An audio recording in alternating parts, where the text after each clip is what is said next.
you've decided you're going to do something and there's nothing that will ever stop you from doing it, then you will find a way to manifest and make it happen. But if you've allowed yourself an exit route or a foot out the door, you'll always take it at some point when the going gets tough.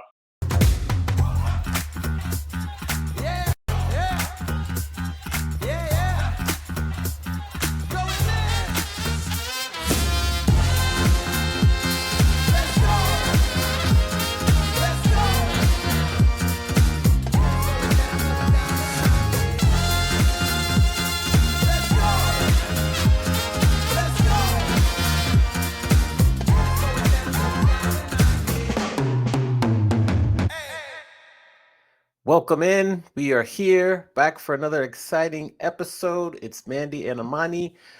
Mandi, how was your weekend?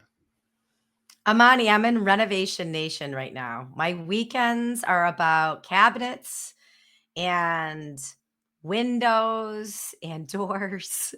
And it's great. It's a lot of decisions. It's a lot of decisions to make. And I think my husband and I are very different decision makers. Yes, this is So true. I think they say if you can make it through renovation, you can make it through anything. So we're working. Oh, We're working on the marriage, Amani. The renovation okay. is helping us work Okay. on our All marriage. right. All right. Practice Yeah, never hurt. Practice never that's hurt. Very that's good. right. That's right. I'm very excited though. We're doing the whole house. We've been in this house 9 years. It's time, Yeah. and I am excited. And it is fun ultimately. At the beginning of this process, we had some really bad vendors, and now we've Yeah. we've we've settled on some really good. We've got some real good partners in crime. So I'm excited about it. Do you remember when I was getting the outside of my house done and there was like banging noise as we were doing episodes? Yeah, I do remember, Amani. I remember how loud that was, and we had to have you mute, and yeah, no, I do remember. Um, So, yes. yeah, was that the only renovation you did, though? Like, do you have any Oh, renovation advice for me? How to get through this time? just pace yourself, really. There Pace you go. yourself. Good, Make sure good. you're a good contract person already, so make sure you have good contracts. Make sure that you don't pay the final balance without making sure going through doing walkthrough stuff like that I learned. Yeah, for sure. Take Love that. pictures before and after. That could be good if you ever want to sell your house. That's good. And for insurance purposes. Yeah. Oh, good. You're chock full of. We should do a whole mini episode on this, Amani. We That'll be our could. next mini episode next We week. could. I've been through many renovations. Go ahead. All right. What about you? What happened in your weekend? Are we still promoting the book? Are you able to have some downtime? What's going on? Okay, this weekend, so this was like my annual guys trip to Vegas. This time I live in Vegas, so they came here for March Madness. We watched some Oh, that's games. right. That's right. We went to a couple restaurants. We bet on some games. And then yesterday, my college team is Maryland. So we were able to actually win in the last seconds on a buzzer beater. I And so that was quite saw exciting. that. Yes, That was yes. very, you know what? And I've been disappointed because there haven't been a lot of buzzer beaters. That was a fun one. In Yeah, our house, when a buzzer beater happens during March Madness, Scoot yells, "It's the madness!" yeah, And yeah. he didn't even The yell that. only He one just all said, weekend. It was the only one "Yes, all weekend. yes." Well, So congratulations to your team. yes. And then to answer your first question, yes, still promoting the book. Head to Nashville this week for a speaker showcase. I did a couple interviews last week. I have an interview with NPR in Las Vegas Wednesday. So definitely Awesome. still in prime book promoting season. 'Tis the season. Fa la la la Yes. la. Good for you, Amani. It's awesome. Yes. So I like boxing. So I want to know more about today's guest. And can you fill us in on who we're going to talk to? And then Yes. let's get to some questions. Let's get to this guy. So we have a Golden Gloves boxing champion, a very successful wellness entrepreneur. He is a dad, he is a husband, he is an inventor of a fitness gadget and an all-around great human, Chad Yarvitz, who is the Yes. president of Xplicit Fitness. All right. So we give you a round of applause as you come in. It's very polite. All right. Hi, Chad. So Welcome. welcome Hi, to the you show. guys. Yes. So Thank you. we're excited to have you. Since you are a boxing guy, I have to ask you off the jump your top three favorite boxers of all time. Oh, great question. I would say Floyd Mayweather Jr. is my favorite. He's who I modeled my own style after because when I was coming up, when I was competing 2006, 7, 8, he was top dog and he was untouchable, and I didn't like to get hit, so I was trying to emulate his style primarily. Uh, yeah, I'd say he's number one. Marvin Hagler was another one of my favorites. Dude was just all steel, all balls, and wasn't afraid to take it to his opponents. He's one of the most well-conditioned fighters of all time, especially in his era as well. I'd also say probably Manny Pacquiao. I used to spar at Wild Card Gym, and I would see him regularly. And he was a gentleman. I came across him a couple times, and he was just nice and humble to everyone, despite being the number one guy in the world at the time with the media surrounding the gym. He was always just took his time to say hi to everybody, and didn't hold himself on a pedestal. Okay.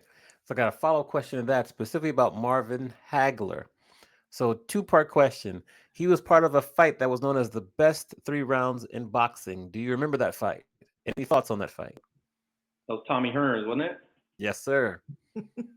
Yeah, I mean, Yeah. that was one of the reasons. Growing up, my first boxing trainer told me that my style was somewhat like Hagler, so he told me to study him. And so that fight in particular, man, just, no regard for their own safety, just throwing and want it so bad. They didn't duck each other. They weren't trying to play games. And they earned that Yes. title, 3 best rounds of boxing. 3 best rounds of boxing. Amazing. And then I grew up in the DC area where Sugar Ray Leonard was from.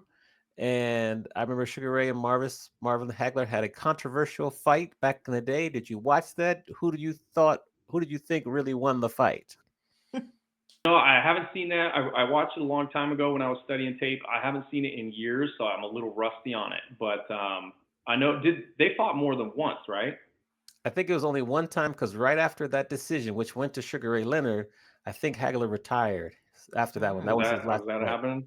Yeah. Well, now you make me do some homework again, man. I'm gonna have to go watch it and come Yeah. back with you on what I Go watch think. it. It's a classic fight there. So yeah, so that just boxing. We got to talk the boxing first, Mandy, and also shout out Angela Johnson who's tuning in. She said Marvelous Marvin was her favorite. She used to watch him with her dad. So awesome. Aw, hi, Ange. Take it away, Mandy. Well, I want to talk. I want to hang back here. So you go from being this boxing champ and training and just living your life that way to starting a business. Like, how did this transition come to be? And was it originally Xplicit Fitness, or what was it originally? How'd you go from being a boxer to being the boss? Yeah, so to back up a little bit, I started my personal training journey in around 2006. Ended up in a club in San Luis Obispo called Kennedy Club Fitness, and they let me start a little boxing program on the pool deck out there. They gave me my own tent. I got my own equipment. I was a 20-year-old kid that was given this really good opportunity because my program was starting to work really well in one of their other clubs, and they had to shut this other club down. So they allowed me to move this whole facility basically within their facility at one of their locations. And I had dabbled in boxing previously in junior high, never competed, but just liked to train and got close to competition. And so I decided I wanted to do a small group boxing instruction thing there. And I took it pretty far and I did really well with it. And at 21 years old, I was approaching a 6-figure salary within that club. And I had a full on freak out and thought, if I don't try and pursue this sport myself as far as I can take it, I'm going to one day have regret because, your prime, especially in a sport as demanding as boxing, is very short. It's a short window. So I ended up quitting my job. I got accepted into Cal Poly after the second attempt. I got my tuition money back. I dropped out of school, moved to LA, and started competing.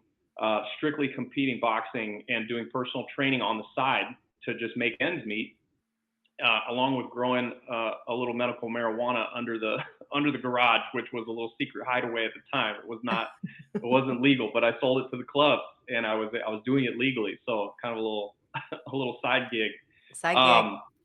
But I was competing in boxing, and fast forward to when I decided to walk away from the sport. Moved down to San Diego. My girlfriend at the time went to school here, and so I followed her. I had a history of following women all over the place, which ended up okay, but not at first. Um, I mean, and did so they that, know you were following them? What kind of? yeah, most of the time, Okay, 9 out of 10. okay. Um, so to make a long story short, landed in San Diego, started doing some personal training. I had some odds and ends fitness jobs here, and decided I wanted to open my own club for various reasons that we might get to. But started a club out of my garage in a house in La Mesa that I was renting, and it snowballed from there. We outgrew the neighborhood. The neighbors were complaining about noise, and so that turned into me renting our first brick and mortar location in spring of 2010. And so I took all of my experience from the fight game, my previous experience from the fitness game, and I combined them to try and start this club, which was a rocky start. And I knew nothing about business, but we bootstrapped it. And here we are 15 years later, we're going strong. I love that. Now I want to talk about the business, not the bit, the workout itself, because boxing isn't for everybody, but I've always, when I've seen what you've done, it feels like your workouts are for everybody. So what did you do to create this specific workout that feels like a workout, isn't intimidating, is approachable, and makes people feel like they've accomplished something at the end? Yeah, that's a great question. And it was a lot of trial and error. It took a lot of years to figure out how we were going to carve this niche to be able to bring boxing to the masses. And when I first started my club in 2011, our first brick and mortar, I got a boxing ring and all of the traditional boxing equipment, speed bag, double end bag, heavy bags. And we did mock sparring and hand mitt work. And I was expecting what I really wanted to do was have fitness classes, but also bring up champions and be a professional champion trainer to Mm. world champions. And that was kind of the path that I was trying to take. But what kept happening is I would have dudes with tattoos and not great jobs coming in wanting to fight with very little experience that took a lot of time and dedication to try and bring them up. And then I had stay-at-home moms and soccer moms. There was this two completely different demographics that were coming to the club. And guess which one had the money to pay for my services? It wasn't the dudes with no jobs that wanted to fight out of passion. It was the women that wanted to get in shape and learn self-defense and find and do it in a fun way that wasn't intimidating. Yeah. And traditional boxing clubs are very intimidating, sweaty, smelly. Same with most MMA clubs. And boxing itself is pretty intimidating. So I've always used humor and that approach to break down the barriers to kind of invite people in. And if you can go back into our 15 years of social media history, I wear a lot of dresses and makeup. I Um, was just about to say Wigs that. and costumes of all sorts, and a lot of it was to break down that barrier of I'm not just some thug fighter who's looking to bloody you up and get you in the ring and make you wear a mouthpiece and punch.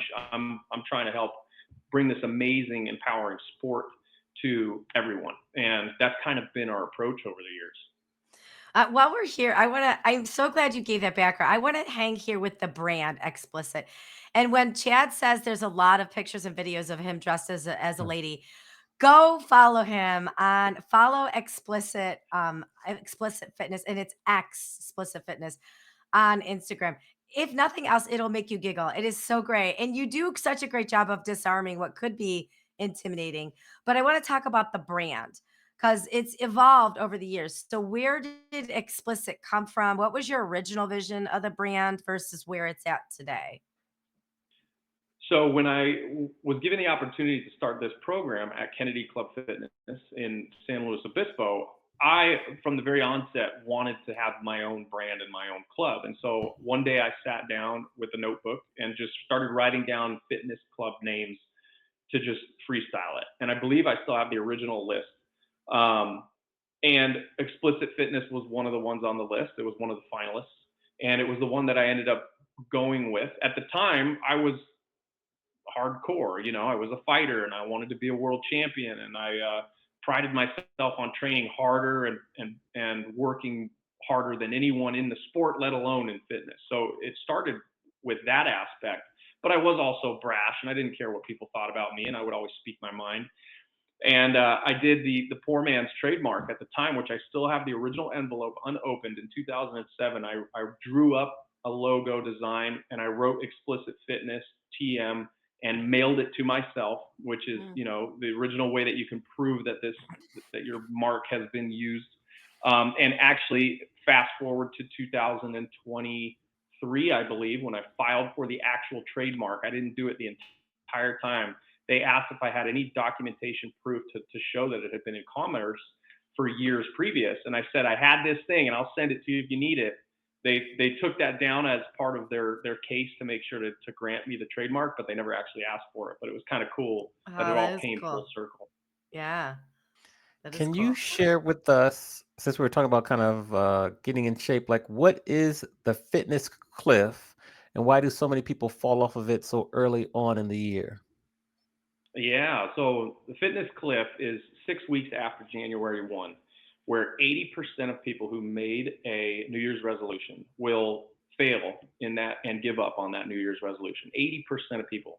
And that's typically by the middle of February. And so it's a great name, right? It's easy to visualize. It's easy to capture. And so this year, in fact, at my club, we did the Conquer the Cliff Challenge. So in the beginning of January, we announced that we were going to do this 90-day challenge. And all we need to see is 30 workouts in 90 days.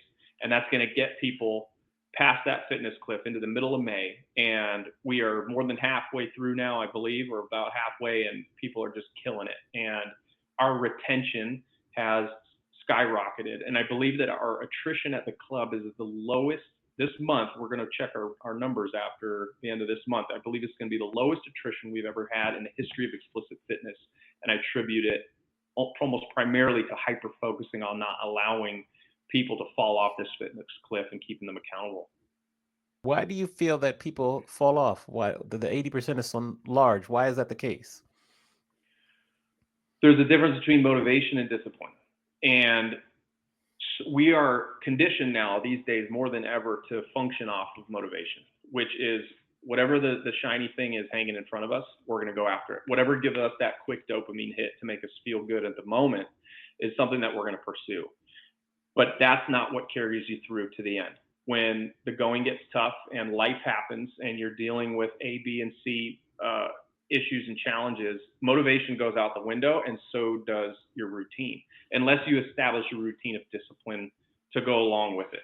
And that's all, the three original terms for Xplicit Fitness. It was desire, determination, and discipline. Those were the 3 Ds when I started this club back in 2010, because discipline is the number one thing that gets you through the dark nights and the tough days and the cheat weekends. And when you feel like your results just aren't coming quick enough, it sure isn't motivation that's going to keep you moving at that time. And then my companion question to that would be, why do you feel that self-belief is the most powerful tool in our tool belt? You are the only person that's with you for the entirety of your whole life. And that's something I've really kind of conceptualized lately. I've been on this spiritual journey, but really that's kind of how I boil it down. Is your parents are with you hopefully early on in life, and you've got your friendships, and you've got your partnerships later, your own children, whatever carries you through each stage of the journey. But the only person that's with you for the entirety of the entire journey is you. And so if at any point you don't have a belief in self, there's going to be a loneliness and a feeling of being lost that a lot of people never quite get over, and they try and fill that void somehow in some way. So finding yourself and having a self-belief and trusting that no matter where you are and how alone you might be, if you're your own best company and you can trust yourself and love yourself, then that's what's going to carry you through at the end of the day. It's not your parents, it's not your spouse, it's not your children. Love it. Okay, Manny, I want to talk about your spiritual journey. I mean, I've been a witness to some of it, and it's been really beautiful to see. But I wondered if you could just share, where are you at in your spiritual journey, and what are some of the phases of this that you've experienced over the last several years? I'll say 7 to 8 years or so. Yeah, it's a pretty grand question. Yeah, it's hard to boil down. I think my first real touch with it was, at least my recognition of it was when I was boxing, because 85% of your boxing training is solo. You'll go to the gym, you'll do your hand mitt work with your coach, you'll spar, But your conditioning, your studying, your skill work, your shadow boxing, all of it primarily is done alone. And so I spent 85% of that time by myself in my garage with the music on, sacrificing hanging with my friends as an early 20s kid, wanting to, I like to party. I used to party, and sacrificing a lot to be in that space. And in that, I had such a determination to be the world champion, to be the best on the planet, that it was something greater than myself that gave me a connection to more than self that I really couldn't interpret at the time, because I was such a young man that was very ego driven. But 20 years later, having a daughter and having gone through losses of friends and amazing animals and blossoming friendships later in life, I don't know. It's just kind of snowballed into being able to think beyond myself and being able to be less self-centered, to recognize the bigger picture. But there's a lot that goes into that. It's a lot of failures. I've failed more times than I've succeeded. I have more LLCs that are not currently running, which I had to fold, than I do LLCs that are currently running and working and profiting. So I think being humbled in more ways than one, in the ring, getting my ass kicked by the same people over and over and over again, and having to face that, kind of helps you find God, whatever God Whatever is that to you. is. Yeah. Whatever it is, when Yeah. you've got to find strength somewhere. And I think that started it. I've had a lot of therapy, and I've had a lot of experience with psychedelic medicine and plant medicine that has transformed my life. And in my belief, it has helped heal the TBI that I've had from years of football and boxing, a lot of emotional issues, a lot of compulsive behaviors, by integrating the work and the lessons and the things that have come to me from these very deep and intense psychedelic journeys as well. So maybe that encompasses it all. I know I jumped a bit, but that kind of encompasses my spiritual journey up to this point. I love that. What I love about it is it's a mix of a bunch of things. It's not just like you found God. It's, you did the work, you're paying attention, you failed, you struggled, you're, experimenting with different substance. Like, it's not just one thing. And I think that's important for people to realize, like, your spiritual journey is not going to look the same today as it did like 5-10 years ago. And it's not going to look the same today as it will 5 years from now. So I appreciate you being humble and sharing all that with us. And I want to hang here with resilience, because I think resilience is one of your superpowers. So, for anybody out there that is listening or that is watching and they're struggling, whether they're procrastinating or they're having a hard time pushing through something, what advice do you have for them to tap into their inner resilience? Yeah, I'll share my own personal resilience when it comes to fighting and what that carried into Xplicit Fitness. And maybe that'll answer the question for people. For me, I'm pretty unemployable. I worked a few jobs growing up, and I can't be told what to do. Especially by someone who I can see right through the bullshit. If you've got an ego, or you have a power trip, or you're trying to prove something, or you're dysfunctional in your life, and then you're trying to tell me how and what to do for you or for this corporation, I have no filter, and I have lost jobs over and over because of my lack of being able to be tactful in those situations. So I think a big part of it is I couldn't work a normal job, and that pushed me to do my own thing. And every time that I came up against a wall, which was, let's say, $7,000 behind the ball the day before rent and payroll is due, there was multiple times I thought I should fold this thing up and get a real job. But I would then go down the line of, well, what does that real job look like? That means a loss of independence, a loss of this dream, a death of the vision. And that was a non-negotiable for me. So failure was not an option. As cheesy and cliche as that is, failure in the boxing ring was not an option for me. Failure in business is not an option for me for this business, which I'll get to. Failure as a father is not an option for me. There's certain non-negotiables for me. So I think when it comes to resilience, if you've decided you're going to do something and there's nothing that will ever stop you from doing it, then you will find a way to manifest and make it happen. But if you've allowed yourself an exit route or a foot out the door, you'll always take it at some point when the going gets tough. For example, I had a cycling studio. I wasn't all the way in when I opened it with a partner. That failed. I had another technology company for a sensor that was around one of our bags, and I liked it and I loved it and I was into it, but it wasn't my baby. It wasn't Xplicit Fitness. So when the going got tough and I knew I was going to have to sacrifice something from Xplicit to try and make this one happen, I wasn't going to sacrifice the thing I had poured my whole heart and soul into for 14 years to try and make another company work. So I took the exit on that one. So it's knowing your non-negotiable for the things you want to achieve more than anything. I like this idea that you're bringing out about sacrifice for resilience. Like, what are you willing to sacrifice to be resilient? Like you sacrificed some business situations, you sacrificed time to be resilient. That was my takeaway from that. I really that's good stuff, Chad. So Yeah, and that's not all. Sorry to interrupt. That's not all sunshine and rainbows. Yeah.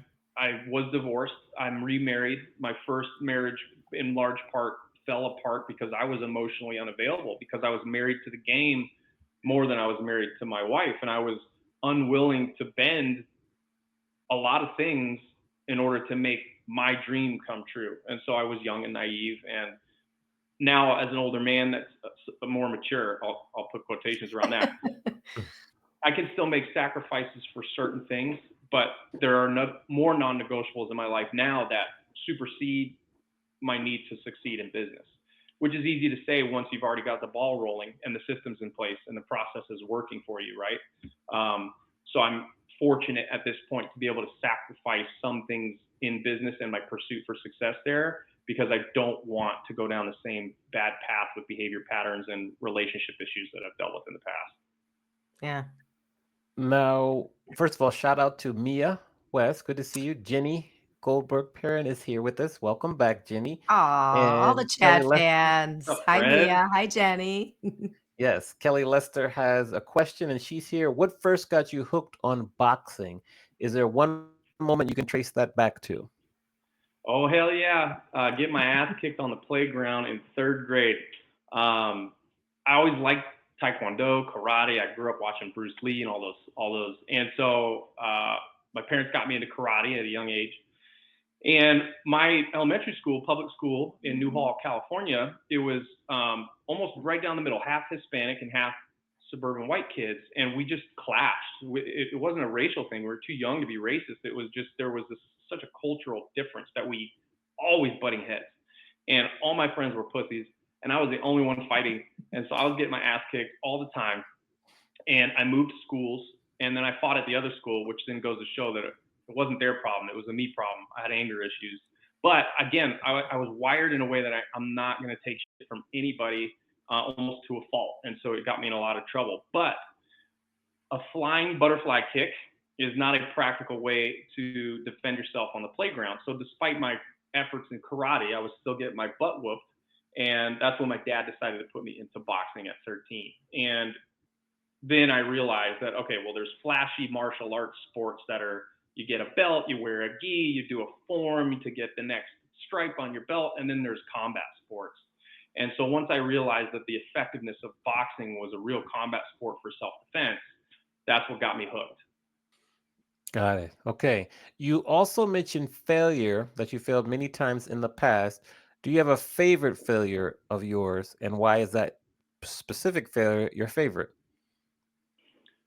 Yeah, so my last amateur fight, so I was 6-1, and I lost my third fight, which was a good lesson because I'd won two and I was 2-0. Thought I was bad. I got my butt whooped in the third one. That was a good lesson. But I went on to, I decided at that point I'm not going to get beat again. And I went on to win a California Golden Glove title, and it was a 3-day tournament. My last amateur fight, which we didn't plan to be my last amateur fight. I was going to try and do that, potentially go to the Olympics, where we had a lot of plans to pad my amateur record before going into the pro ranks. And my last amateur fight was in Long Beach, California, in an airplane hangar converted into a garage gym and packed to the house. And it was middle of summer, 105 in that thing, must have been. And I went into the ring and fought this dude who came out with a bunch of confidence, and he shattered my nose in the first round. And I saw white.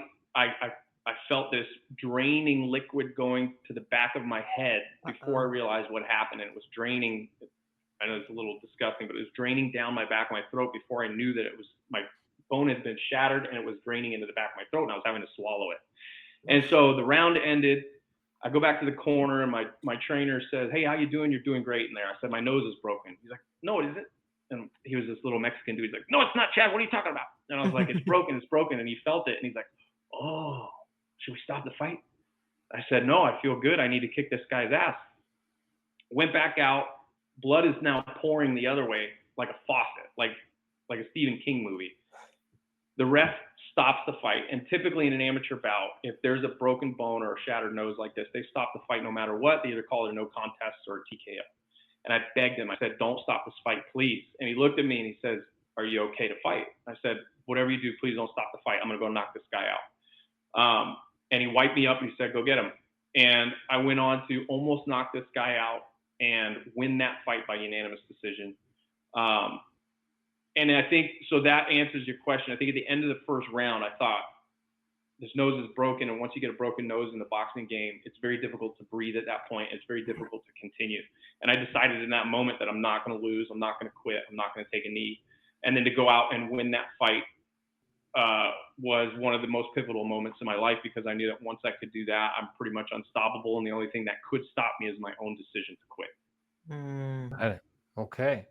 Enzo Johnson has a question for you. On the subject of sacrifice and resilience, do you ever miss the clarity and singular focus that was required during your training days as you've transitioned into more of a multifaceted life? Ooh, good question. Every single day, I miss it.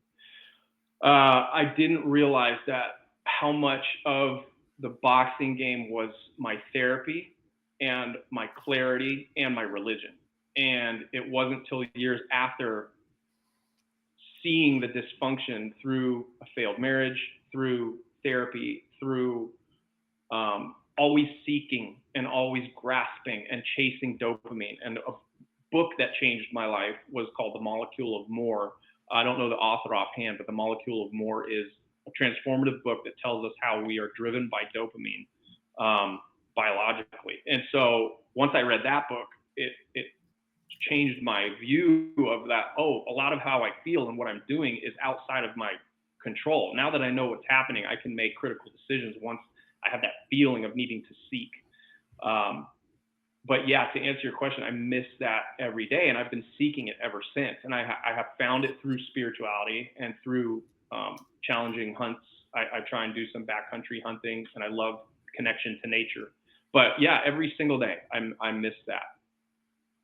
Okay. We also, so The Molecule of More is written by Daniel Lieberman. I put the link to that in the chat. Also, Michael E. Long, so it's co-authored there. You've mentioned therapy a couple times. Most men avoid therapy like the plague. How did you gain the courage to actually pursue therapy and then remain in it? 2015, December 2015, I knew that my first marriage was coming to an end. I decided to leave December 31st, and I'll never forget staying at my father's house. And I drove down to North Park, San Diego, and I was walking around at 6 a.m. on January 1st. Everyone's coming down from their party. There's people stumbling, having a good time, and I'm in this headspace, completely sober, sleep deprived. I hadn't slept all night, and I'm walking around just feeling lost and feeling like, you know, as a 24, 25-year-old man who started Xplicit Fitness, Golden Glove champion, bought a house, had a dog, then went on to have a kid. You know, I had everything in the white picket fence to go along with it. Thought I had the whole world figured out. And at this moment, to then realize that I knew nothing and I felt lost, that same week, I got severe strep throat. That following week, my father was diagnosed with stage 4 bladder cancer. And so not only getting hit and knocked down, but getting punched while you're knocked down, I was at a complete loss and didn't know what to do, and I felt scared, and I felt really sad, and so I had to go and turn somewhere. Sorry, it makes me a little emotional.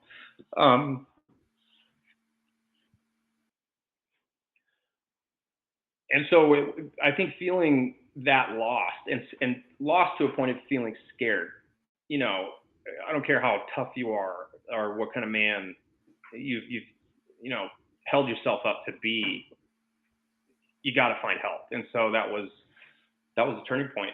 I needed help. Got it. Got it. Before we get to Mandy, one more question from Mia. She says, you've always stayed true to who you are in business, which is something she's admired over the 15 years she trained with you. Congrats, Mia. So do you think that's ever presented challenges for the business? And on the flip side, what have you gained from staying authentic? Ooh. Love you, Mia. That's a great question. It has presented challenges for the business, for sure. I've lost potential partnerships, and I've squandered somewhat lucrative pathways with large corporations that have reputations to uphold. And once they do enough digging, I know a lot. I am successful, and I'm well spoken, and I can present in front of large groups. I'm everything that a lot of fitness companies are looking for as a representative. But if you dig deep enough and you really see what I put out there, it can be pretty harsh, and it can be a little controversial. And so a lot of brands are afraid to get in bed with that. And so I have sacrificed opportunities for being who I am. And early on, there was a couple of moments where I said, "Wow, should I clean up my image, and should I change who I am, and give everyone the PG version in order to make it in this business?" And I'm glad I didn't, because those are relationships I wouldn't have really felt like I wanted to pursue anyway, and it would have been inauthentic to myself. And as hard as it's been, and as tough as I've had to learn the hard way to do everything, nobody can take credit for what I've done, and nobody can say that they made me, which is big, and I'm proud of that. Nice. Mandy, back to you. Yeah, I agree with Mia. I think I love how true you've stayed to the brand, and you attract.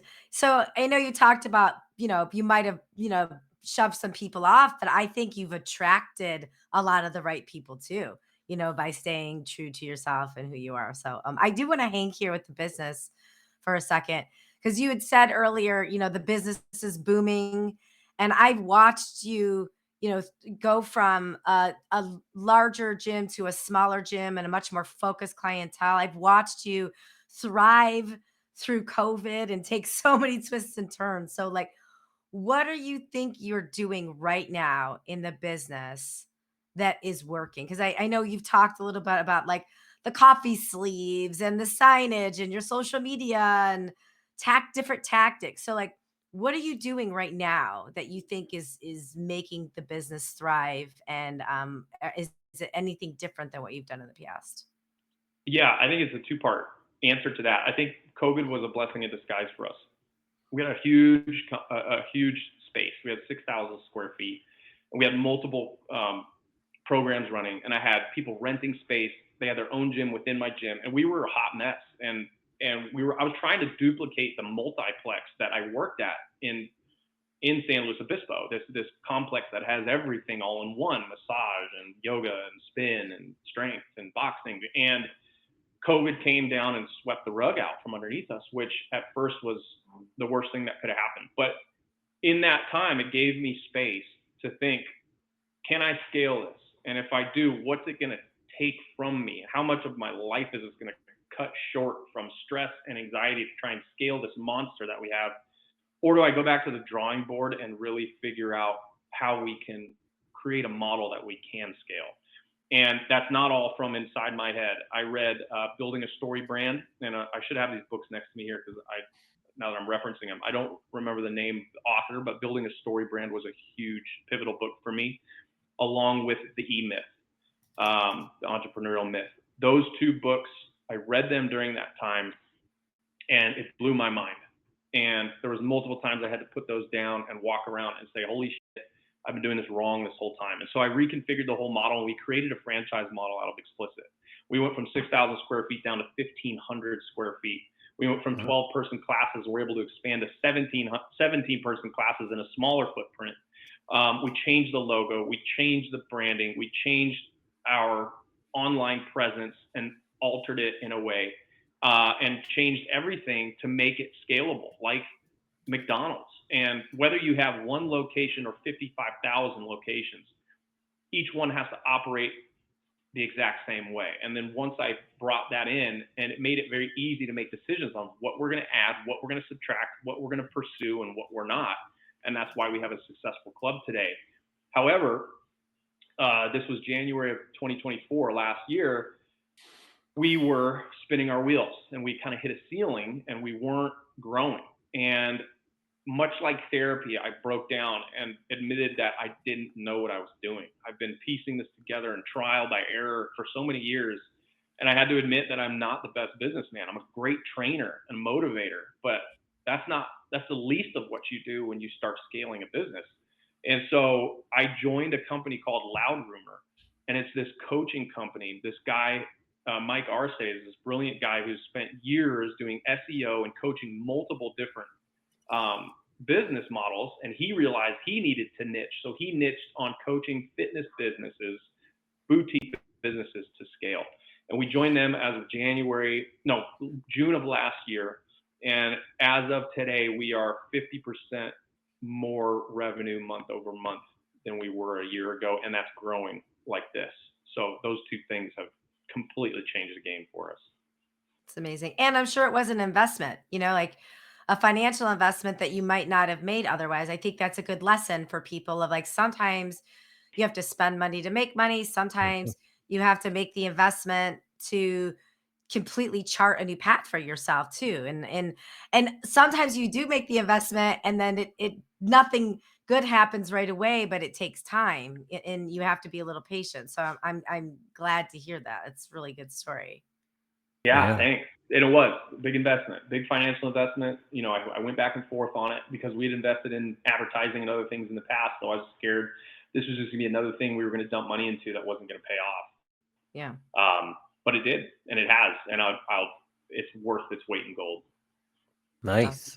We've come to the time in the show where we flip the script. We allow you to ask both myself and Mandi any question you like. Nothing is off limits. So who do you want to ask the question to first, and what is said question? I think you to start, Amani, being in the music industry. What is and I think writing a book, I think both.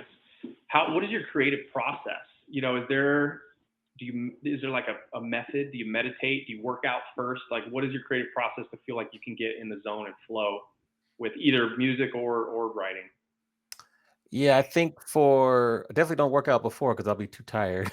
But I think I'll say it's a mixture of a lot of Mariah Carey, picking the nice times of day. Usually mornings, mid mornings are good for me to like write if I have the time to plan out when I can be creative, because sometimes there is no, like, you have to be creative on the spot. Also, I found that if I were to reach some sort of blocks, these not staycations, but like a road trip. For example, I went away to Minnesota to do the majority of the writing for my second book. I had to leave California, so that helped me remove all the distractions. That's very effective. So like maybe you go a couple hours away where you have to have a little staycation or a mini vacation. So that helps with the creative process. But really for me, it's like music, routine, and consistency. Yeah. Nice. Yeah. Okay. Mandi, I've got a question for you. Ready. I'm ready. So I've had the pleasure of meeting Luca multiple times. Yes. An amazing dog. I believe it's a human trapped in a dog's body. It's true. And I honestly felt the same about Pepper. Pepper was my Cane Corso Mastiff, the best dog in the world. Having that dog made me realize that a dog is not just a dog. Some dogs can be super dumb and nothing behind the eyes, but there's certain animals that are just like on another level. Do you feel that way about Luca? And if so, like how do you think about your relationship with your dog? Oh my God, that's such a nice question. You're gonna make me cry. So first of all, I was never a dog person. In fact, when I was a little girl, my we had dogs, I guess. I don't much remember them. And my mom said that I would pull on the dog's ear. I would just torment the dogs. And then one time she heard like the sound of the dog in the other room, but the dog was with her, so she was confused and she went to the back of the house and I was pulling on my own ear making the noise. So like I didn't understand dogs. Like I was not a good dog owner. I never wanted a dog, but when I started dating Scooter, he had a dog and I'm like, I'm not gonna make friends with the dog just to impress the guy. So like his dog was fine. But after Cleo had passed, we decided we get a dog together. And I was very skeptical. So I'm not a dog person. And we got Luca, and she has completely turned me into a creepy dog mom. I mean, she like I have a sweatshirt with her face on it that somebody like her exact face that like I've seen somebody it. took a picture of. Yeah, you've seen the sweatshirt. I love her so much and I do think every morning I say you bring kindness and joy to all beings. And I just look at her in the face and I believe that she's looking at me and she believes that, you know, and it also I think having a dog for me has made me stop to be like, everything isn't so serious. And look at the joy. Like, look at I see the joy she brings people. Like, anywhere we take her, everybody stops and is instantly smiling and happy. And it's like, why? Like, I want to be a human like that. Like, where Mhm. I go somewhere and I instantly bring joy or whatever. I've learned a lot from watching her. You know, she's a good girl. She's powered by hugs. Like if you like if she doesn't have enough hugs, she doesn't have enough energy, you know, it's like there's so many life Totally. lessons in all of that. It's so simple. And yeah, I love her. She's changed me forever. She's made me a softer dog lady. And I don't know. I don't know if I'll ever be able to have another animal because there's just nobody like her. Yeah. Totally. I That was a agree. good question. Thank Great you. question. So I'm really particularly interested in your answer to this question that I ask everyone, but you have such a high amount of self-awareness and you recognize the journey you've been on. So I'm really curious if we were to go talk to Chad at age 18, perhaps when you graduated from high school, and give him advice based on everything you learned so far in life, what advice would you give your younger self? Hmm. I think first and foremost is trust yourself. Uh, the journey's gonna, like we talked about, the journey's gonna get wild and bumpy. There's gonna be ups and downs, and in the whole process, just trust yourself because you've got it. You've got this, and you're gonna get it figured out. And um, you know, always be careful about your decisions, but don't second guess yourself. Love it. Yeah. Over to Manny to close us out. Go ahead. Well, I want to build on that because Chad is about to have a second baby. So Congrats. I want to ask almost second dad Chad, what advice would you give new dad Chad? So right before your first kid was born, now knowing what you know now, like what advice would you give yourself from a parenting standpoint? That's a really good one. Work on yourself.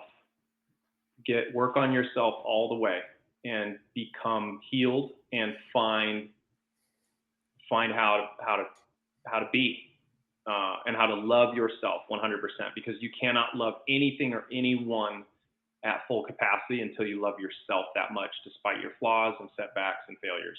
So that's the first thing, and then everything else will take care of itself. That's beautiful. And how can we support you? You've spent an hour with us. I firsthand know the value of your workouts and how much thought you put into the actual training of it all. Like, how can we support you and how can we support Explicit Fitness? Yeah, thanks. If you're in San Diego, come by the club for a free class. Come hang out with us. We've got events going on all the time. Follow us on Instagram. Talk to us. Like, follow, message, send us DMs. I mean, I just love talking to people. People bring up questions all the time and seek advice and expertise. And I'm not looking to get paid for every interaction. That's not, you know. Luckily, the business is doing great. And so, just to be there for people and to be a sounding board or talk anything fitness, nutrition, sleep, spirituality, and psychedelics. Anything that I feel experienced in, I love to share the information. So I invite everybody to reach out and say what's up. Awesome. Well, we just want to say keep doing the work you're doing, particularly with the fitness, but also like I admire how you're so open talking about mindset and your journey. So please continue to be open with people because you can inspire many, many people. So keep up the great work. Thanks for the kind words. I appreciate it. Yeah, Yes. thanks for being here, Chad. You are an inspiration. Thank you for tuning in to Adventures in Business. Don't forget to rate and review our podcast on the platform that you're currently listening it on. And don't forget to share it with your friends and anybody that might be as much of the business nerds as Amani and I are. See you next time for another captivating interview.